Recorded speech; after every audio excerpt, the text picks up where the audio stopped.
Okay, so we're going to do a little video walk around here. We'll start with the interior on the 2021 Kia K5 GT. Now, the GT is the top trim level of the Kia K5, and it's a really loaded car. So, for example, I've already got the settings on the dash for the cluster, the gauge cluster, and there are four. It is an LCD, a full LCD screen. And so there's cluster A. Then we can go to B, which is like a sort of silver type cluster. Then we can go to C, which has a blue theme to match the exterior of the car. And as you move and do things, the blue in the dial moves up with the arm. So there's some really cool blue in there with it. D is a weather theme. So right now it's just partly cloudy and sunny, and that's how it would come out. And at night that will turn to a sort of orangey as the sun's starting to go down. If it starts to rain, little raindrops will come through it.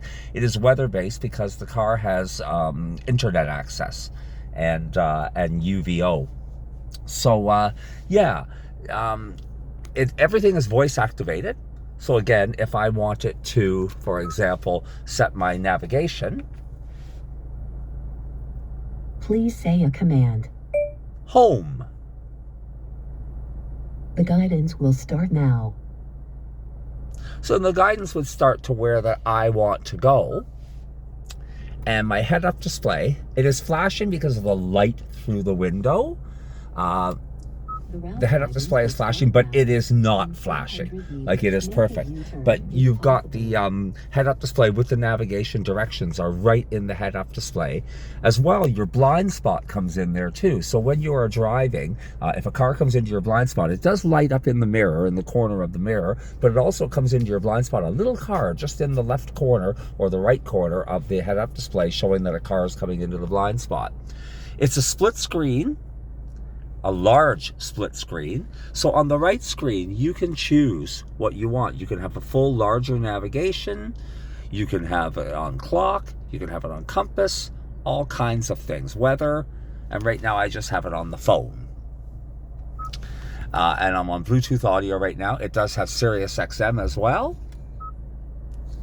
It has Sirius XM. It's not hooked up in the car right now, but it does have Sirius XM as well.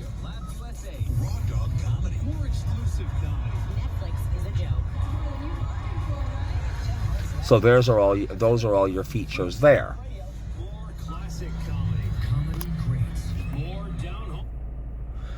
It has full climate control with also, if you look right here in the corner, it also has heated windshield. And then the normal full digital audio control with driver and passenger separate control. So you can control the temperature from both sides as to what you want. It has standard or manual transmission, well, automatic or manual transmission. You can use the paddle shifters for the plus minus if you go into manual mode. It has auto hold. So if you are driving and you put on auto hold and it lights up in the dash, with the auto hold, you can brake, stop. When you let go of the brake, the car will move forward, and as soon as you touch the brake again, it locks and stays in place. So right now with auto hold on, if I put it in drive, the car will go nowhere. If I move up, the auto hold comes off. You can see me moving up.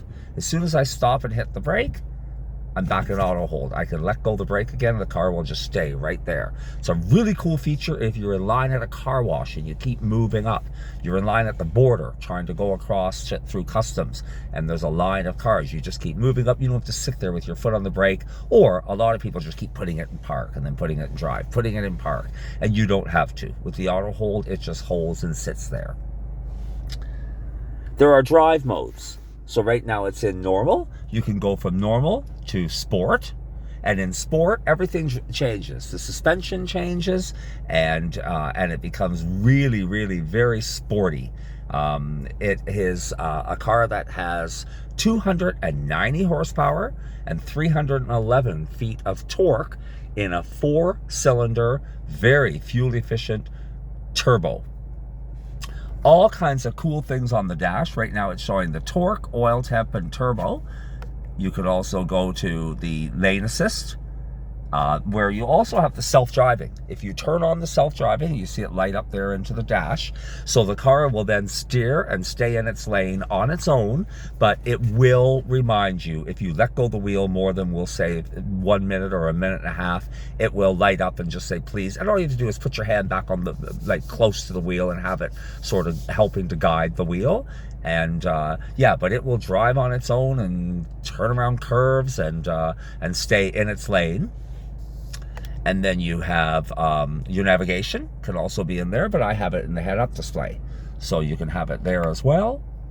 And then you have your tire pressure, and then from tire pressure, you can go to all kinds of different selections in there too. Your driver attention, tire pressure, and so on and so forth are all in there. So a really loaded car. It also has automatic high beam and rain sensing wipers that just come on and automatically work when the car is ready for rain. Carbon fiber in all 4 of the door control handles. Really a nice interior with GT seats, a full panoramic sunroof that goes the full length of the car. Headrest for the people in the back as well. Heated seats in the back, heated and cooled in the front. There's heated, there's cooled. Up for heated, down for cooled. A leather wrapped semi-square at the bottom steering wheel. Some carbon fiber accents as well on it. And then there's your lane choices for adaptive cruise control, where the car will stay within the number of vehicles that you tell it to. So if you say stay 1 vehicle length away from the cars on the freeway, or 2 vehicle lengths, or 3, the car will keep that speed. Even if the speed comes right down to 5 miles an hour, the car will come right down to 5 miles an hour with the traffic, and then speed up when the traffic speeds up again.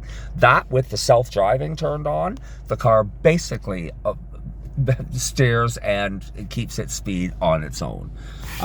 Power seats, power mirrors, power trunk that you just walk up in front of the car when it is locked. It'll beep 4 times and the trunk just pops open as well. And now I'll just show you a quick little outside.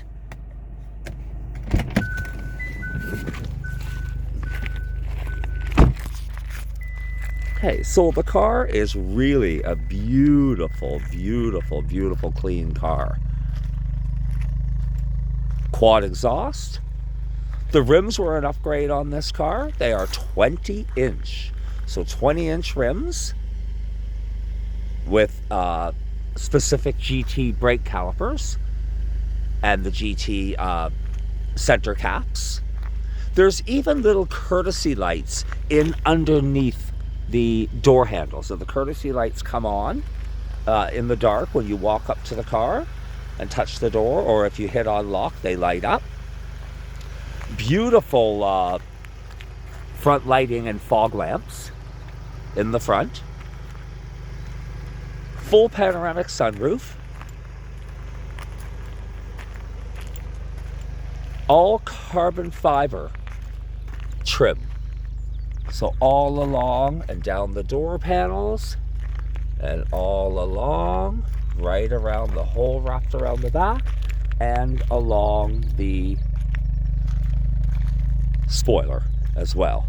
The back lighting, the whole center lights up right across and is very, very, very cool. And this car has 16,000 kilometers on it at this point in time. It is a 2021. It was parked outside of a garage, and the garage had a fire, and the fire singed the whole rear bumper and parts of the paint all around the back. So that I had that all repaired, and so it is a rebuilt title because of that. But the price is really good on this car. This car was over $50,000 new. And the title, that's the only rebuilt title in my mind you would ever want to buy, because it was only cosmetic. There is nothing physical or mechanical or structural wrong with this car. It was written off by the insurance company because of the fire, and there's not a thing, and there was nothing inside because it wasn't in the garage. It was parked outside. So to this day, nobody understands why it wasn't just repaired. Perhaps the owner just didn't want it because the car was basically brand new, and they still got such a good dollar for it because it is a 2021 and there's really nothing wrong with it. So that was just the route that they decided to go, and thus that's why it's such a good price for this car. Everything is as new. It is absolutely a mint car inside and out. And that is the Kia K5 GT.